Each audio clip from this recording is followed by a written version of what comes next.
What up, YouTube? Trash Talking Circle, Dirty Bird Nation, everybody in that Rise Up Nation, everybody in that brotherhood. How we doing? It's a Monday. It's the 30th. 48 hours into, a brand new decade coming, man. 2020 is on its way. It's coming fast. It's, it crept up on a lot of people, Time goes on. The world keeps spinning, If you're not productive, if you're not, growing mentally, physically, aimed in the right direction, then days, weeks, months, years go by and you'll get left behind. And that's what's happened to my Falcons. That's what's happened to our franchise. Other franchises have evolved. They've improved their coaches. They've made tweaks. They've, made the necessary changes to get them into the playoffs. The playoffs is a new season. Everybody's 0-0 in the playoffs. The past don't matter. All you got to do is get into the playoffs. The other games, what you did during the season, none of that matters. And the Falcons have missed out because they didn't make the right changes. They waited and waited and waited and waited. People had egos. And now look, sitting on the couch where everybody else is, still in their buildings, getting ready, watching film, practicing, preparing for a playoff game. What are our Falcons doing? They're heading out the Flowery Branch. They're looking at each other, cleaning out their lockers, boxing everything up. You got the U-Haul trucks and freaking tractor trailers and everything, all the moving trucks out there. The staff is making their final preparations and cleaning out lockers and cleaning out facilities and inventorying things and wrapping everything up. And the reason why is why? Because you waited. You waited. You didn't take advantage of the opportunity when it was right in front of you. Yesterday's game against the Yucks, it was bad. It started off good, but it turned bad. Second half, defense stepped up. They gave up some big running plays. The Yucks running back, Rojo, he had over 100 yards. But we kept them off the board. We made the right plays on third down. Sheffield stepped up. Beasley made some plays. Grady made some plays. I seen Kaminsky tackle Jameis Winston, chase him down and tackle him. So I don't know. I don't know what's in the future, what the future holds for this team, but I hope it's a bright one. You decide to keep your coach, keep your GM, which I disagree with. I've been disagreeing with this team for the last 2 years. Pretty much since my first day on YouTube, I've been expressing a lot of disagreement with this team. From the Sarkisian days, now to the Cutter days, to the play calls, to the draft. You got a guy like Montez Sweat out there making plays for the Redskins. We passed up on him. The two guys we did draft, both on the right side of the offensive line, they didn't look good yesterday. They went to get some tough people in the trenches. They didn't perform well. They had flashes every now and then, but they got exposed a little bit because, yeah, they're rookies. They're not ready to come in and face guys like Vita Vea, Jason Pierre-Paul, and Ndamukong Suh. They faced a tough front seven yesterday, and it definitely showed. But either way, we got the win. We got the win because of Jameis Winston and their kicker. The kicker missed 3 field goals. Winston throws a freaking pick 6 to end the game, and that's why we won. Winston is a turnover machine. He threw 2 picks yesterday. He's got 30 picks on the season. Yet fans still defend him, Fans still say he gives them the best chance to win when he's lost a lot of games for him, for the Yucks, The most pick 6s in NFL history? How do you do that? I don't understand. Their fans back him when he's responsible for what, 7 touchdowns for the other team that led to victories. So I don't know.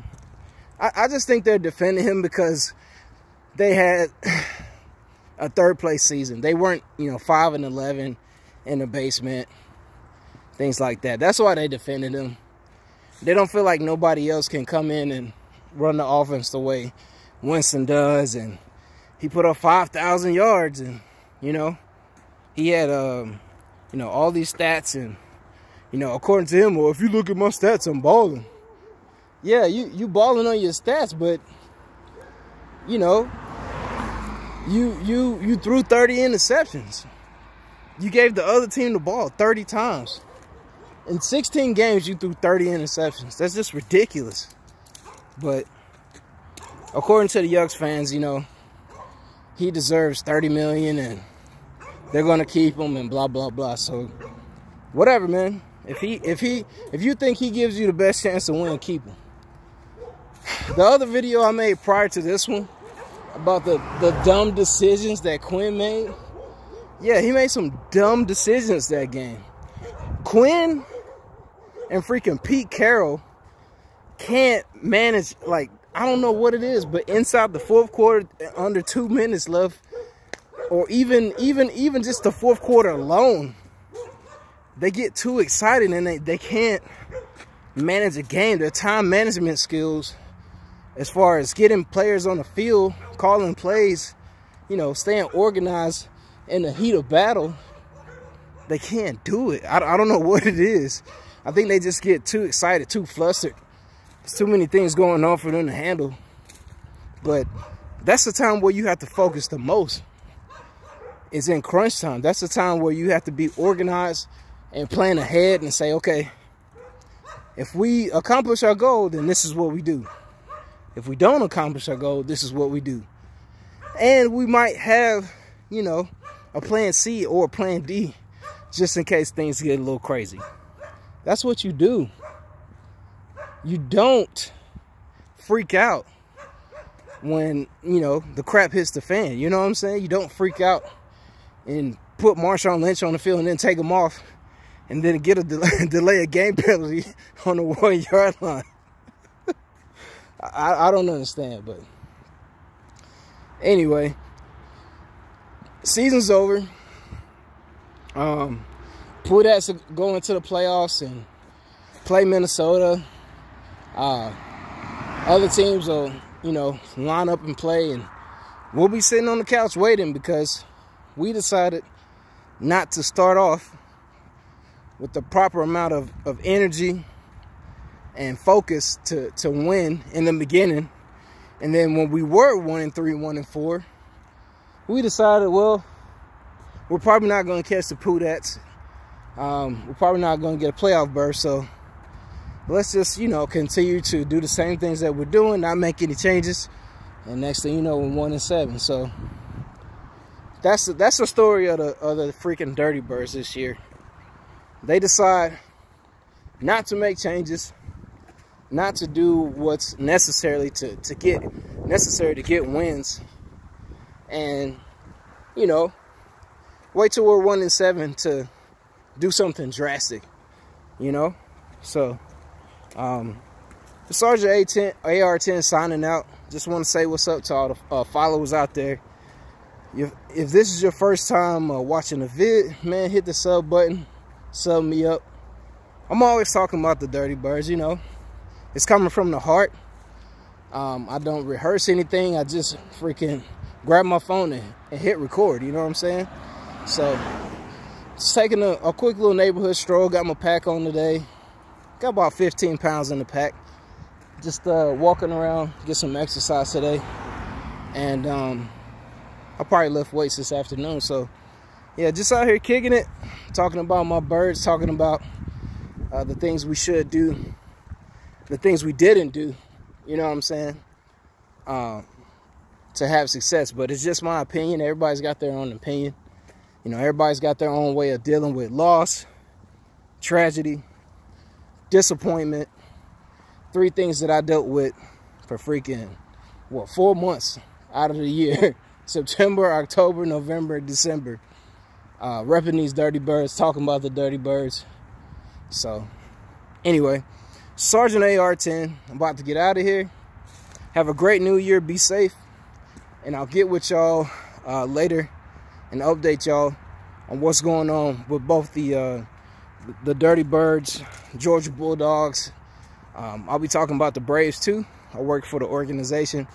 And I don't know, I'll sprinkle in some Hawks every now and then too. So anyway, Sergeant AR-10 signing out. Y'all have a great day. Have a great week. Get up with me on the next video. All right, peace.